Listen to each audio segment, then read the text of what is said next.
Hi friends, எல்லாருக்கும் வணக்கம். நீங்க எதிர்பார்த்த மாதிரி 2வது ப்ரோமோ வந்துருச்சு. அதுல பாத்தீங்கன்னா விஜய் சேதுபதி அவர்கள் எஃப்ஜேவை செம்ம ரோஸ்டிங் கிழின்னு கிழிக்கிறாரு. என்னடா கேப்டனா நீ விளாட்ன? போன வார கேப்டன்ஷிப்ல உன்னை வச்சு திட்டுன்னு திட்டணும். சரி, அதுக்கப்புறமும் நல்லா ஒழுங்கா விளையாடுவான்னு பார்த்தா இந்த வாரம் இப்படி சொதப்பி வச்சிருக்கிறடா அப்படின்ட்டு வச்சு கிழின்னு கிழிக்கிறாரு விஜய் சேதுபதி. இந்த வாரம் ஃபுல்லா ஸ்கூல் டாஸ்க்ல ஒரு கண்டென்ட்டும் கொடுக்காம எல்லாருமே கிரிஞ்சா தான் பண்ணிட்டு இருந்தாங்க. அந்த வகையில பாத்தீங்கன்னா சுத்தமா கண்டென்ட்டே கிடையாது. என்னத்தடா வார இறுதியில விஜய் சேதுபதி பேசுவார்னு பிக் பாஸ் அப்படியே குழம்பி போய் இருக்கவே இருக்கு பிரம்மாஸ்திரம் கேப்டன் பத்தி, எஃப்ஜேவை பத்தி. சரி, அவனை போட்டு தாக்க, அவன் தான் இந்த வாரத்துக்கான கண்டென்ட் அப்படின்னு விஜய் சேதுபதி கிட்ட சொல்லிட்டாங்க போல. விஜய் சேதுபதி அந்த கண்டென்ட்டே கையில எடுத்துட்டாரு. எனக்கு தெரிஞ்சு பாத்தீங்கன்னா எஃப்ஜேக்கு பலத்த ரோஸ்டிங்கா இருக்கும். ஏன்னா வேற கண்டென்ட் கிடையாதுங்க அங்க.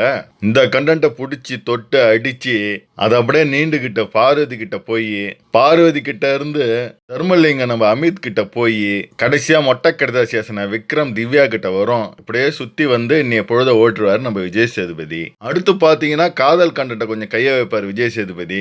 ஆமாங்க, புதுசா முளைச்சிக்குதே இந்த மழையில முளைச்ச காதல். எஃப்ஜே அண்ட் வியானா இவங்களுக்கும் செம்ம ரோஸ்ட் இருக்கிறதா வந்து கேள்விப்பட்டோம். ஒரு டாஸ்க் கொடுத்துருக்காங்கன்னா அந்த டாஸ்கை விளையாடாம ரொம்பவே ஓவரா எதோ பண்ணிக்கிட்டு உள்ள இருக்கிறவங்களையும் இரிட்டேட் பண்ணிக்கின்னு பாக்குற நம்மளையும் இரிட்டேட் பண்ணிக்கிட்டு தான் இருந்தாங்க வியானா. ரொம்ப ஸ்மார்ட்டா பிளே பண்ற பேர்ல தேவையில்லாத விஷயத்தெல்லாம் பண்ணிட்டு அப்படியே சுத்தி வந்துட்டு இருந்தாங்க. அவங்களையும் விஜய் சேதுபதி அவர்கள் வச்சு செஞ்சுட்டு தான் தகவல் வந்தது. அடுத்து பாத்தீங்கன்னா எலிமினேஷன் தான். எலிமினேஷன்ல யார் வெளியே போயிருக்கான்னு இப்போதைக்கு நியூஸ் வந்தது பாத்தீங்கன்னா கனி, அதாவது நம்ம ராஜமாதா கனியை தான் தூக்கிட்டாங்கன்னு ஒரு நியூஸ் வந்திருக்கு. கதறி அழுதுகிட்டு பிக் பாஸ் வீட்டை விட்டு வெளியேறினார் நம்ம கனி திரு. பாவங்க, இப்படி எல்லாம் பண்ணிடக்கூடாது. நம்ம பிக் பாஸ் உள்ள ஏராளமான பேர் இருக்கிறாங்க. அவங்களெல்லாம் விட்டுட்டு கனியை வெளியே அனுப்பிச்சது அன்ஃபேர் எவிக்ஷன் தான். இந்த வாரம் பிக் பாஸ்ல பாத்தீங்கன்னா ஸ்கூல் டாஸ்க் கொடுத்தாங்க. அதுல கனி பாத்தீங்கன்னா நல்ல ஒரு தமிழ் டீச்சரா வந்தாங்க. சூப்பரா நல்லா பெர்ஃபார்மன்ஸ் பண்ணி நிறைய திருக்குறள்லாம் சொல்லி பாரதிதாசன் கவிதைகள்லாம் பாடி பசங்களுக்கு பிடிச்ச டீச்சரா வந்து அவங்க நடந்துக்கிட்டாங்க. அவங்களோட டாஸ்கை சிறப்பா பண்ணியிருந்தாங்க நம்ம கனி அவர்கள். எனக்கே சிறு வயதுல தமிழ் டீச்சர் கிட்ட பாடம் எடுத்த ஞாபகம் எனக்கு அவங்கள பார்க்கும்போது வந்தது. அந்த அளவுக்கு சிறப்பா கண்டென்ட் கொடுத்த நம்ம கனிய எவிக்ட் பண்ணி வீட்டை விட்டு அனுப்புறது எந்த அடிப்படையில் இவனுங்க எவிக்ஷன் பண்றானுங்கன்னு எங்களுக்கு புரிய மாட்டேங்குது.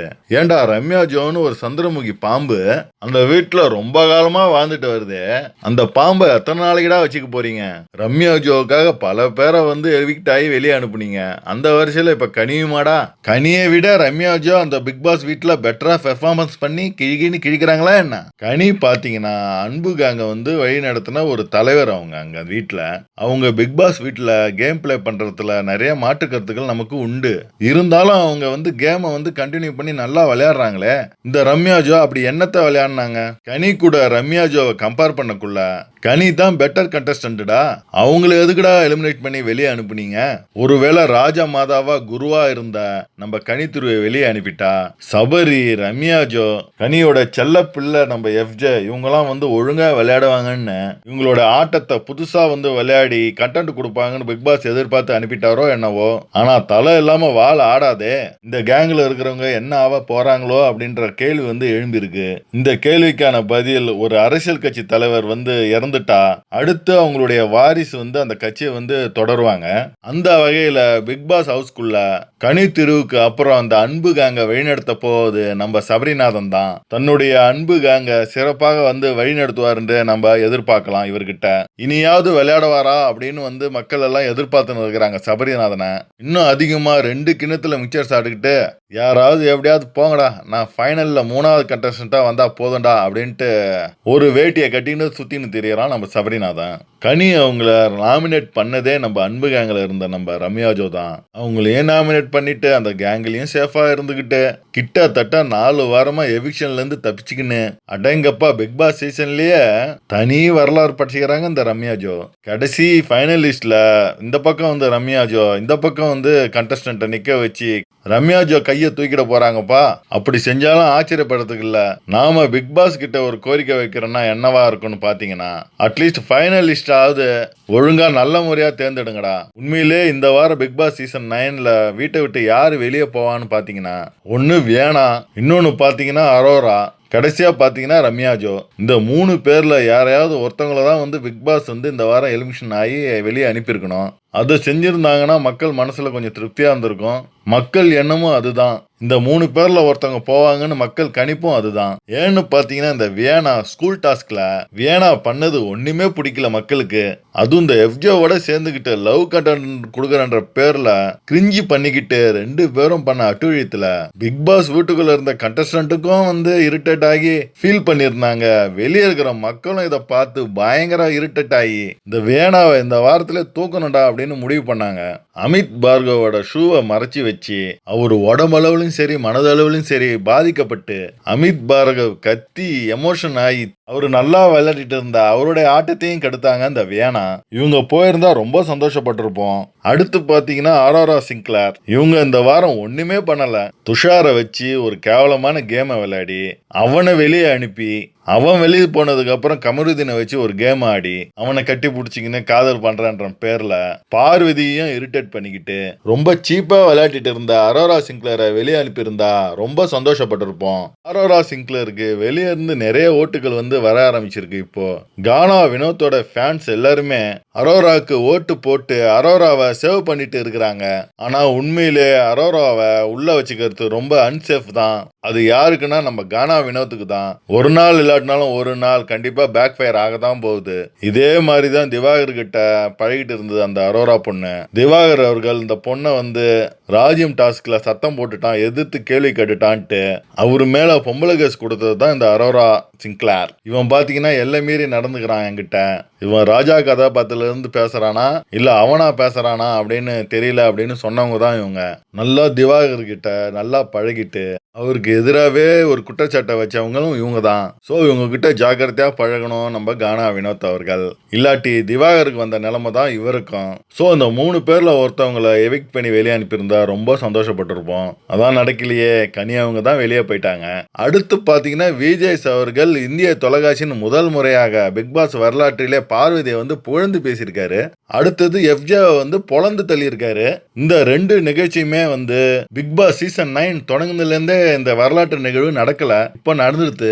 இருந்தாலும் எஃப்ஜேவை அந்த அளவுக்கு திவாகரை பண்ண மாதிரியோ இல்ல பார்வதியை ரோஸ்டிங் பண்ண மாதிரியோ திவ்யாவை பண்ண மாதிரியோ விஜய் சேதுபதி அவர்கள் எஃப்ஜேவை பார்த்து கேட்கல. சும்மா அப்படியே லைட்டா விசாரிச்சு அப்படியே மேலோட்டமா அனுப்பிட மாதிரி தான் தோணுது. இன்னும் கொஞ்சம் ஹெவி ரோஸ்டா கொடுத்திருந்தா எல்லாருமே சந்தோஷப்பட்டிருப்போம். பார்வதியை பொறுத்த வரைக்கும் ஐ எம் வெரி ஹாப்பி அப்படின்ற மாதிரி தான் இருக்கிறாங்க. விஜய் சேதுபதி அவர்கள் பெருமையா பேசின உடனேவே பார்வதி அப்படியே ஐஸ்கிரீம் போல அப்படியே உருகிட்டாங்க. சோ ஒரு வாரம் ஃபுல்லா வேலை செஞ்ச அந்த பார்வதிக்கு இருந்த டென்ஷன் விஜய் சேதுபதி அவர்கள் பாராட்டின உடனே அப்படியே தேவதை போல பறக்க ஆரம்பிச்சிட்டாங்க வானத்துல.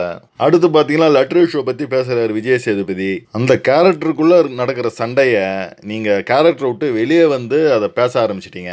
சோ அதுக்கான கொஸ்டினை பார்வதியை பார்த்து கேட்கிறாரு விஜய் சேதுபதி.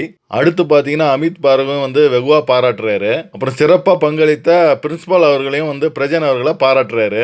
விஜய் சேதுபதி கிட்ட எஃப்ஜே மரியாதை கொடுத்தே பேச மாட்டுறாரு. விஜய் சேதுபதி கேட்கிற கேள்விக்கு எதையாவது பூசி மழுப்புறாரே தவிர அவர்கிட்ட கரெக்டான பதில வரல. அந்த பதில வர வைக்கிறதுக்காக விஜய் சேதுபதி அவர்கள் திருப்பி திருப்பி எஃப்ஜேவை கேட்டுக்கிட்டே இருக்கிறாரு. அது மட்டும் இல்ல, இந்த வாரம் நீங்க ஃபுல்லாவே டாஸ்க் ஒழுங்கா விளையாடலையே, என்ன காரணம் அப்படின்னு கேட்கிறாரு. நான் அதிகமா வேலை செஞ்சதுனால ரொம்ப டயர்டாகி கன்ஃபியூஸ் ஆயிட்டேன், எனக்கு கையில வர அடிபட்டது, அதனாலதான் என்ன வேலை செய்ய முடியல அப்படின்னு சொல்றாரு எஃப்ஜே.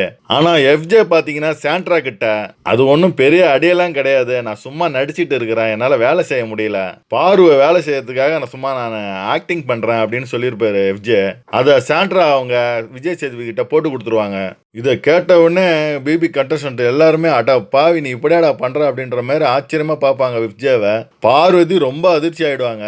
டே என்னை இவ்வளவு வேலை வாங்கினியடா, உனக்கு பாவம் பார்த்தாண்டா நான் வேலை செஞ்சேன், என்னையே நீ ஏமாத்திட்டடா அப்படின்ற மாதிரி பார்வதி பார்ப்பாங்க. என்ன போய் ஏமாத்திட்டடா, என்ன எல்லாருமே இப்படிதான்டா பண்றாங்க அப்படின்னு கதறி கதறி ஒரு டிராமா வராங்க, ஆக்ட் பண்ணுவாங்க நம்ம பார்வதியை அழுதுகிட்டே. அது மட்டும் இல்லாம விஜய் சேதுபதி போன பிறகும் பயங்கரமா கதறி கதறி அழுவாங்க. இதெல்லாம் இப்படி பண்ணாதானே 4 பேர் நம்மளை பாராட்டுவாங்க அப்படின்ற மனப்பான்மை நம்ம பார்வதிக்கு இருக்கும். அதை தான் இப்ப பண்ணிட்டு இருக்கிறாங்க. கூட கமருதீன் தண்ணியை வச்சுக்கிட்டு தனியா குடின்ட்டு பேசிட்டு இருக்காரு. கடைசியா கனித்துருவை எலிமினேட் பண்ணி வெளியே அனுப்புறாங்க. ஸோ மக்களே, கனித்துரு அவங்க எலிமினேட் ஆனது உங்களுக்கு ஃபேர் ஆன் மறக்காம கமெண்ட்ல கமெண்ட் பண்ணுங்க. நன்றி. அடுத்த வீடியோல உங்களை சந்திக்கிறேன். பாய்.